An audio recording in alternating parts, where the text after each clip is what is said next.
He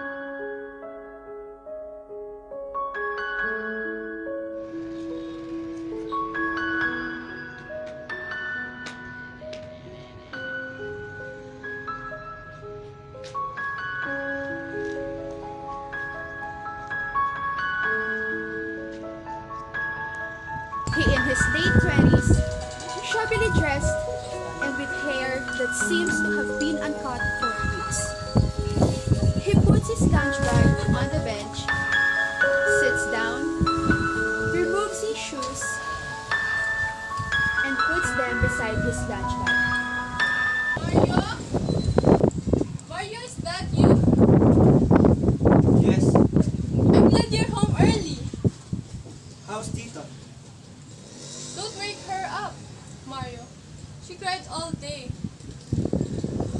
Has she been eating? She wouldn't eat even a mouthful of lugaw, but I'll buy her some biscuits. Maybe she'll be eat them. I'll take some of the man. Gloria! Can't you wait a minute? What is the matter? Why are you suddenly so touchy? Why would it be? I am talking about the child, and you bother me by ransacking my pockets. I wish you'd think more of our daughter. My God, wasn't I thinking of her? Why do you think I need some money? To buy a pretty dress? To see a movie? Tone down your voice. You'll wake up the child. All I want is a little money to buy her something to eat. She hasn't eaten anything all day. That's why I was telling you. I'm sorry, Gloria. Alright, Mario. Now, may I have some of the money? Money? I don't have any. Not right now. Today is payday, Mario. Yes, but Where's your pay for the week? I don't have it. What? I waited you for the whole day and you tell me? Then I have nothing? Nothing? What are you telling me to do? Steal? I'm not asking you to do a thing like that. All I want to do is what you did with your money. Nothing's left of it. Nothing? What happened? Oh, I had a few drinks with my friends. Before I knew it, I have spent every centavo of it. Mario, do you think you can make a fool of me? Haven't I seen you drunk before? Crawling like a wounded snake and drinking of alcohol. Like a hospital. You don't smell or look a drunk. Alright. I didn't go drinking. But your pay, what happened to it? It's better if you don't know, Gloria. Look, Mario, I'm your wife. I have the right to half of everything you get.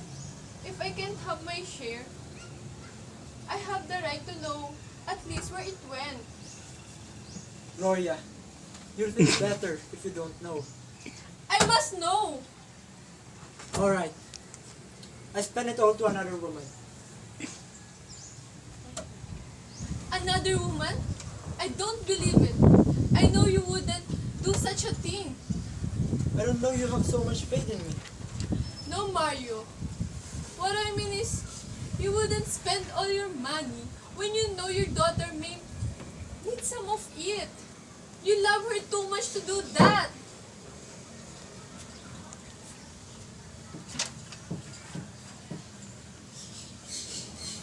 What's wrong, Mario?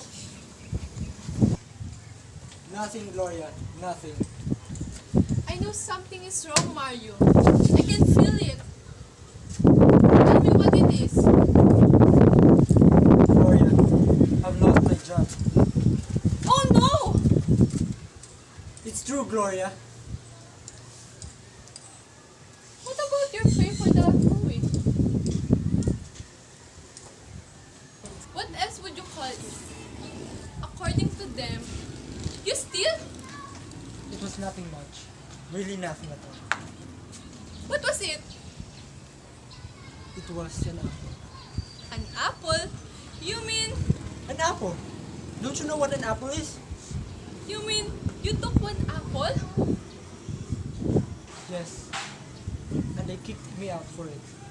For just taking a single apple. Not a dozen, not a crate. That's what you get for stopping to think before you do something. Could I have guessed they would do that for one apple? When there were millions of them, we were hauling them to the warehouse. I saw one roll out of a broken crate. I saw it was that big. It looked so delicious. Suddenly I found myself putting it in my bag. That's the trouble with you. When you think of your own stomach, you think of nothing else. I was not thinking of myself. Whom are you thinking of? Me? Did I ever ask you to bring home apples? I am not crazy as that. I was thinking of our child. Tita? Why? Did she ever ask for apples?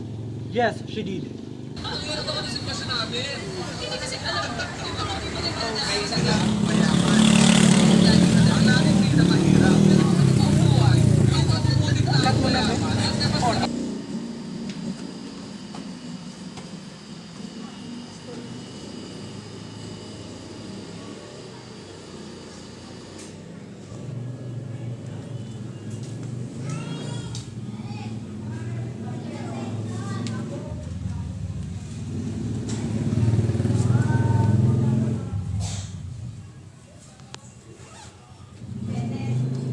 You should have tried to bring home pandesal, or rice, or milk, and not these delicious apples. We're not rich. We can live without apples. Why? Did God create apple trees to bear fruit for the rich alone? Didn't He create the world for everyone? So that's why I tried to bring home the apple for Tita. When we brought her into this world, we promised her every single thing she could have a right to have in this world. So for a measly apple, you lost a job that you needed so much. I wouldn't mind losing 1,000 jobs for an apple for my daughter. Where was this apple? Did you bring it home for Tita? No, they kept it as evidence. See? You lost a job trying to filch an apple, and you even lost the apple for which you lost your job.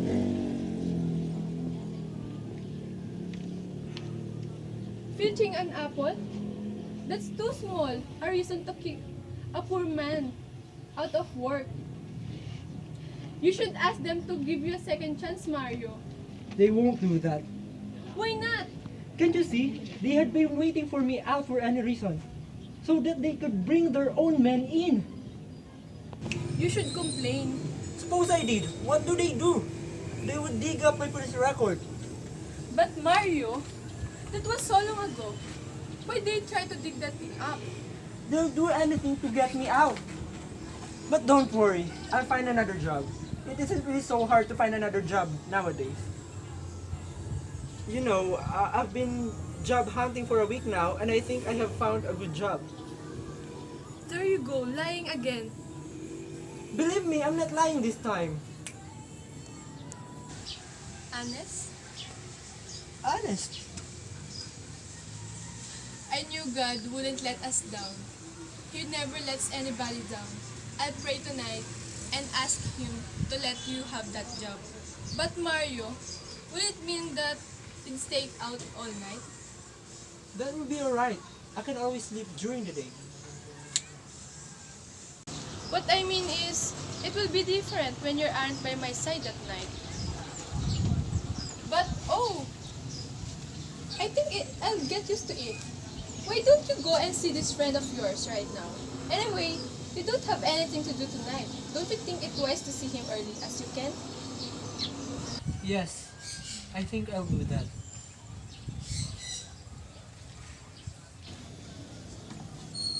Here, Mario, put this and go. I'll stay up and wait for you. No, Gloria, you must not wait for me. I may be back quite later. Alright, But I doubt if I can sleep a week until you return.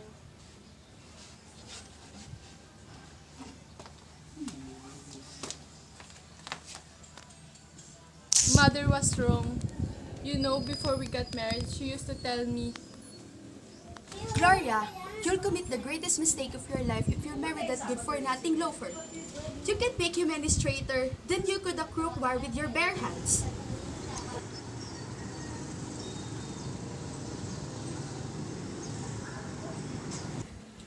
oh, I wish she were alive now. She would have see how much you've Pablo!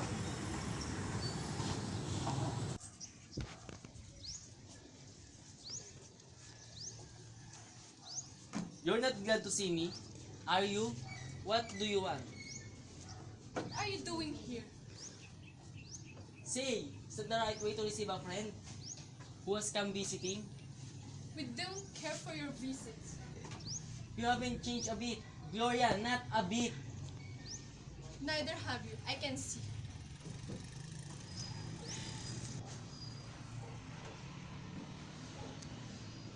You're still the same woman who cursed me to hell because I happen to be Mario's friend long before you met him.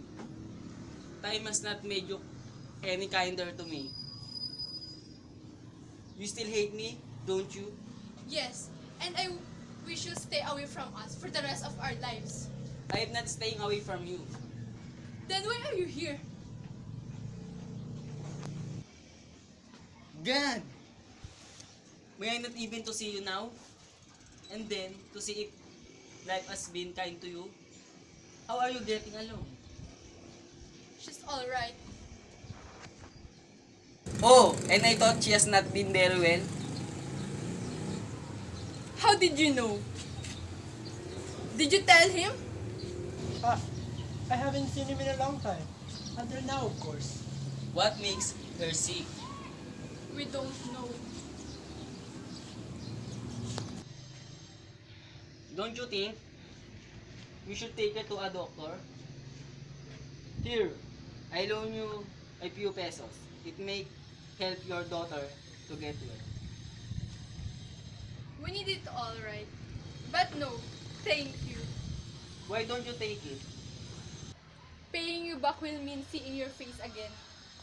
Well, if you hate my face so much, you don't have to pay me back. Take it as a gift. The more reason... I should. Paying you back will mean seeing your face again. Well, if you hate my face so much, you don't have to pay me back. Take it as a gift. How about Mario? Has he no regrets either? He has none. How can you be so sure? When he and I were pals, we could go to first class air-conditioned movie houses every other day. I bet all the money I have here now that he has not been to one since you liberated him from me. And that was almost 4 years ago. One cannot expect too much from Anna's money. What is Honey's money? Does it look better than this Honey's money? Does it buy more? Or honesty? Was it it? Dressing like that? Stay in his dungeon you call a house? Is that what you so beautifully call honesty? Pablo! See what happened to your daughter. That is what Nancy has done to her. And how can Nancy help her now? She's not sick and she needs no medicine. You know that? You know very well what she needs food. Good food. She's undernourished, isn't she? Pablo! I know you have come to leave him back to your dishonest ways. But you can't. He won't listen to you now. We have gone this far and we can go on living without your help. You call this living? This Gloria is what you call dying? Dying slowly, minute by minute.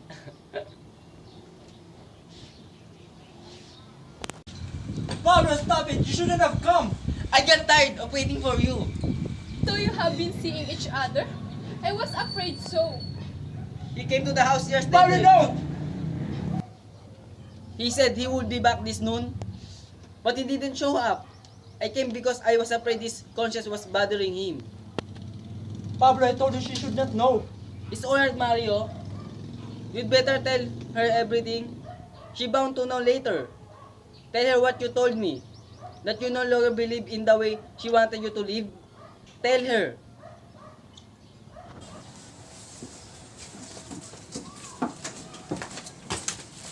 Mario, is this what you meant by another job? Oh, Mario, you promised me. You were true with him. You said you'd go straight and never go back to that kind of life. Gloria, you must understand. I tried long and hard, but could not lift us on this kind of life.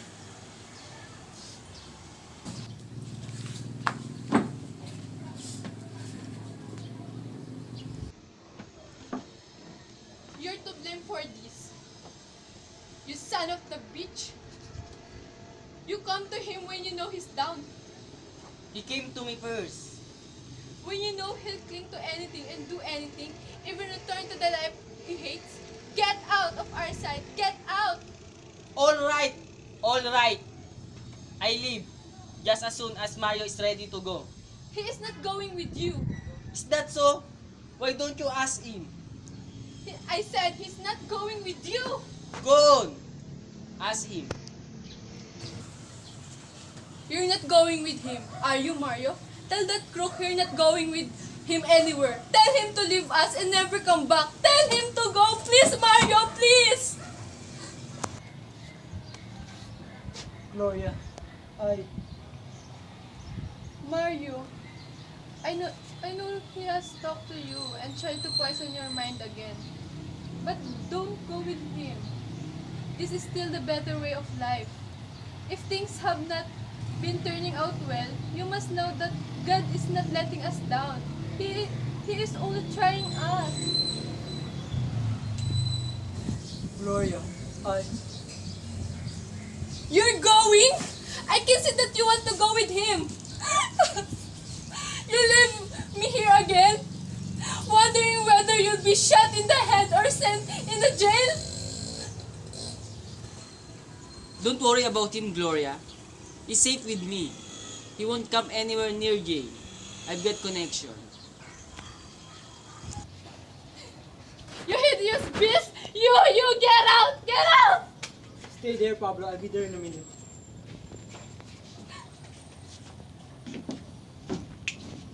Gloria, I'm going with him. Don't, Mario. Don't. You can't make me stop now. I've thought about this since last week. No. No, Mario. No. You take good care of our child and yourself. I'll take good care of myself. Don't wait up for me. I'll come home very late.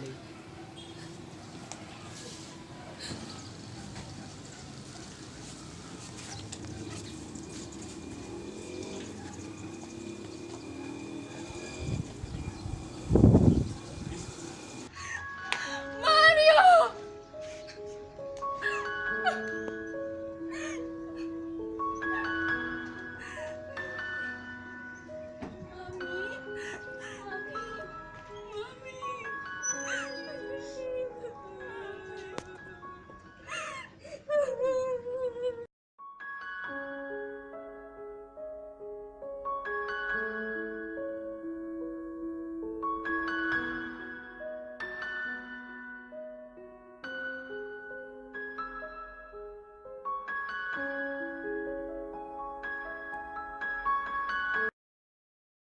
Gloria, you're commit the greatest mistake of your life. If you marry that before not to know her, you can't make him any straighter than you could approve her with your bare hands.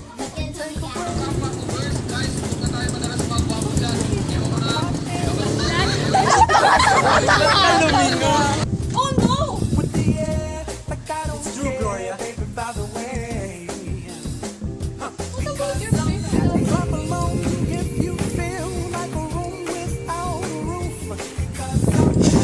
Ba't di mo pinost? Ay, babusta! Ay, sinabi! Apat-apat nga! So you have been seeing each other. I was afraid so. He came to the house yesterday. Luyo!